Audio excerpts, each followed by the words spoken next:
Yeah, look, it's an interesting point. I want to go back to your earlier point there about Joe Biden's age, because he would be about 86 by the time he completes a second term, if that happens. Do you think that this will be a factor when Americans go to cast their votes?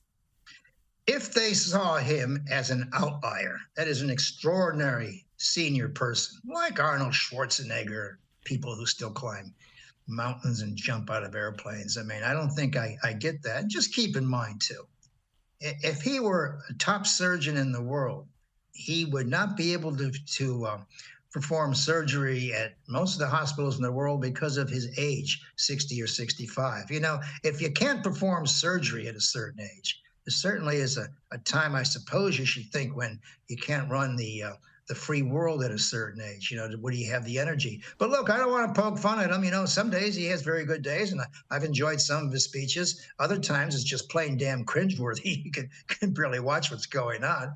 But as I say, the world must be wondering, where is everybody? And there is kind of a mediocrity right now in Washington. I mean, there are people who want to be president. I mean, don't get me wrong.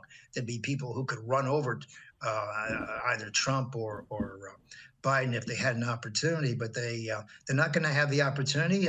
President Biden has all the advantages of the incumbent, and former President Trump has all the advantages of having been the former president of the United States. So they got all kinds of things going on that nobody else has. Now, Ron DeSantis could probably beat Biden for sure, at least in the polls, but he's not going to get a real shot at President Trump right now because.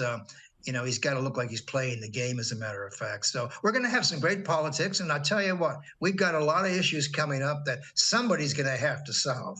And I'm talking here about nuclear weapons regime. I'm talking about climate change. I'm talking about acute security and food issues around the world. And we got a lot of places that are just falling down.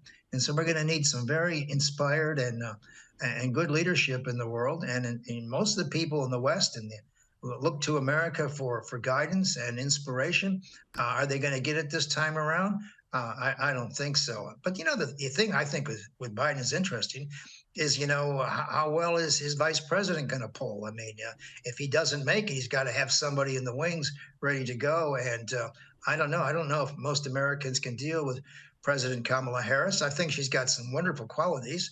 She hasn't shown them yet, as a matter of fact. She didn't go to the border or anything she was supposed to do. She's kind of doing her own thing. So, we got to show some people who are pretty good vice presidential material, because whether it's Trump or Biden, both of them are in their late 70s. And let me tell you, Danica, when the maker comes for you, there's no poll. You just go. I mean, these guys reach a certain age where they've outlived everybody else. Absolutely. Well, you're right. Look, interesting times to come, and we will await that big announcement by Joe Biden this week. Joe Siracusa, good to speak with you. Thank you so much for joining us. Okay. Thank you.